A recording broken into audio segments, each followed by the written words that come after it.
क्या आपने कभी गौर किया है, जैसे ही आप नहाने जाते हैं अचानक पेशाब का दबाव बढ़ जाता है। कभी ऐसा लगता है कि अभी तक कुछ नहीं था, लेकिन जैसे ही पानी शरीर को छूता है पेशाब की इच्छा जाग जाती है।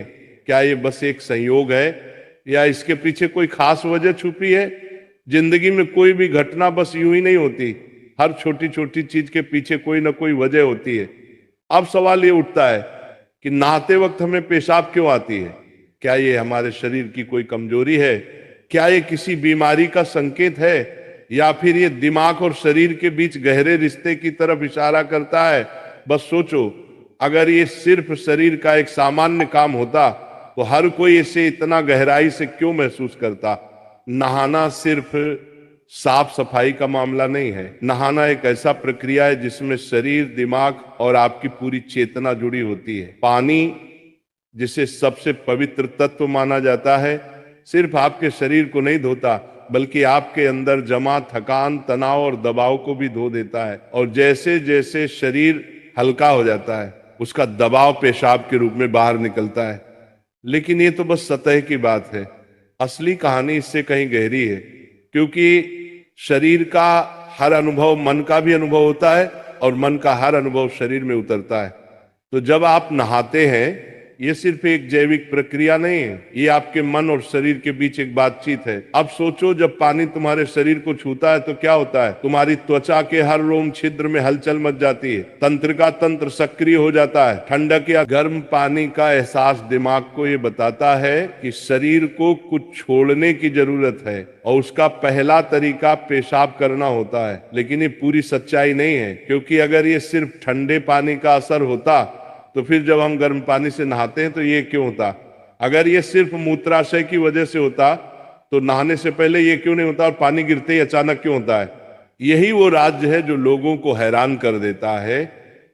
जैसे ही आप नहाना शुरू करते हैं शरीर आराम की स्थिति में चला जाता है, और जैसे ही शरीर आराम करता है सबसे पहले वो दबाव को रिलीज कर देता है। ये दबाव कभी पेशाब के रूप में दिखता है, कभी गहरी सांसों में, और कभी थकान के एहसास में।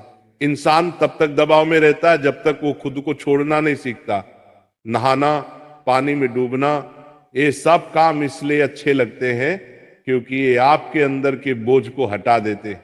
बस याद करो कि कभी गर्मी में जब तुम ठंडे पानी से नहाने बैठते हो तो पहला छींटा ही पूरा शरीर एक झटका महसूस करता है।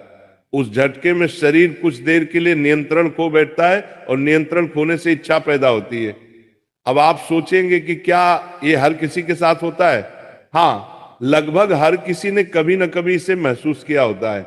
लेकिन फर्क ये है कि कुछ लोग इसे सामान्य समझकर भूल जाते हैं, और कुछ इसके पीछे छुपे राज की तलाश शुरू कर देते हैं। और जो तलाश शुरू करता है वो जिंदगी के असली ज्ञान के करीब पहुंच जाता है। क्योंकि यहाँ एक नाजुक बात छुपी है, पानी और पेशाब दोनों एक ही तत्व से बने होते हैं। जब पानी बाहर से शरीर को छूता है तो शरीर के अंदर पानी का तत्व भी प्रतिक्रिया करता है। यही प्रकृति का संतुलन है, ये एक अनुनाद है। शरीर और प्रकृति के बीच रिश्ता आईने जैसा होता है, जो कुछ बाहर होता है वो अंदर भी परिलक्षित होता है। तो जब बाहर का पानी तुम्हारे शरीर से मिलता है तो अंदर का पानी यानी पेशाब भी बाहर आने को बेचैन हो जाता है। लेकिन अब सवाल उठता है, क्या ये सिर्फ पानी और मूत्राशय की बात है, या इसके पीछे कुछ और भी है? क्या ये किसी कमजोरी का संकेत है? क्या ये किसी बीमारी का शुरुआती लक्षण है, या बस मन और शरीर के बीच की एक बातचीत है? यहीं से हमारी यात्रा शुरू होती है, शरीर के विज्ञान से लेकर आध्यात्मिक दृष्टि तक। क्योंकि अगर हम इसे बिना समझे सामान्य कहकर नजरअंदाज कर देंगे तो हम जीवन के एक बहुत बड़े संकेत को खो देंगे। तो चलिए अब इस रहस्य को और गहराई से समझते हैं। हर बार जब तुम कुछ छोड़ते हो, कुछ रिहा करते हो, तो वो तुम्हारे बोझ से आजादी देता है। लेकिन ध्यान रखना, ये सफर आसान नहीं होगा, क्योंकि जो दिखता है वो सच नहीं होता, और जो नहीं दिखता वो गहरा सच होता है।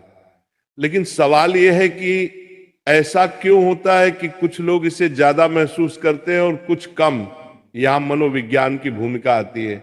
मनोविज्ञान कहता है कि हमारा मन और शरीर गहराई से जुड़े होते हैं। जैसे ही मन आराम करता है शरीर भी रिलीज होना चाहता है, इसे कैथारसिस कहते हैं। सोचो, जब तुम रोते हो तो कैसा महसूस करते हो? पहले तो भारीपन होता है, लेकिन रोने के बाद हल्कापन महसूस होता है। बिल्कुल ऐसा ही होता है, पेशाब आने में भी ऐसा होता है।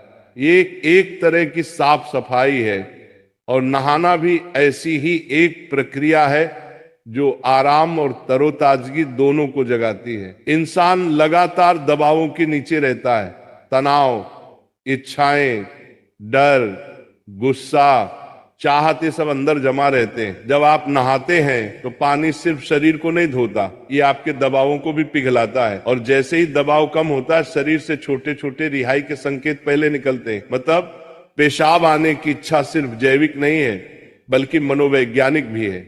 ये इस बात की निशानी है कि जैसे ही आप आराम में, शरीर राहत चाहता है।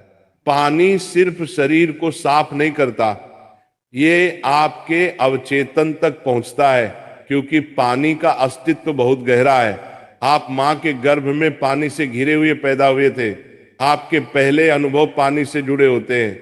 इसलिए जब भी पानी आपको छूता है, आपका अवचेतन सक्रिय हो जाता है। इसीलिए नहाना इतना सुखद लगता है। इसीलिए पानी में डूबना, किसी झील या समुंदर के किनारे बैठना इतना आरामदायक होता है। और इसीलिए जब भी शरीर पानी से टच करता है तो वह तुरंत राहत चाहता है, क्योंकि ये उसकी सबसे पहली अनुभूति होती है। हर बार जब पानी तुम्हें छूता है तो गर्भाशय का अनुभव वापस आ जाता है। गर्भ में तुम पूरी तरह आराम में थे, कोई तनाव नहीं, कोई दबाव नहीं। पानी का माहौल और राहत पाने का एहसास ही वजह है कि नहाते वक्त पेशाब आना स्वाभाविक होता है। लेकिन अब एक सवाल बचता है, क्या नहाते वक्त पेशाब आने की इच्छा सिर्फ एक सामान्य रिफ्लेक्स है, या ये किसी बीमारी का संकेत भी हो सकता है? विज्ञान मानता है कि अगर ये बहुत बार होता है, बहुत ज्यादा तलब होती है, आप इसे कंट्रोल नहीं कर पाते, तो ये ओवर एक्टिव ब्लैडर या किसी और मेडिकल कंडीशन का संकेत हो सकता है। लेकिन अगर ये कभी कभार होता है तो ये बिल्कुल नेचुरल है, बिल्कुल सामान्य है। अब सोचो, क्या आपने कभी ध्यान दिया कि ये तलब तभी बढ़ती है जब पानी डाला जाता है? मतलब यहां ट्रिगर पानी है, और पानी सिर्फ शरीर को नहीं छूता, बल्कि दिमाग और सबकॉन्शियस को भी। तो असली सवाल यह है कि क्या आप इसे बस एक प्रॉब्लम मानकर नजरअंदाज कर देंगे, या इसे एक संकेत के रूप में लेंगे कि दोनों शरीर और मन को आराम चाहिए, हल्कापन चाहिए, आजादी चाहिए। हर तरह की रिहाई सिर्फ जैविक नहीं होती, ये आध्यात्मिक भी होती है। आपको छोटे छोटे रिहाई के मौके दिए गए हैं ताकि आप एक बड़े रिहाई की तरफ बढ़ सकें। पेशाब, आंसू, हंसी, ये छोटे रिहाई के तरीके हैं, लेकिन ध्यान सबसे बड़ी रिहाई है। मतलब अगर आप समझ पाओ कि इच्छा क्यों आती है, तो ये सिर्फ एक शारीरिक अनुभव नहीं रहेगी, बल्कि ध्यान की तरफ एक कदम बनेगी। चलो अब नाम जप करते हैं राधा रानी का, तो मेरे साथ बोलेंगे, राधे राधे, जय राधा रानी की जय, राधा रानी की जय, राधा रानी की।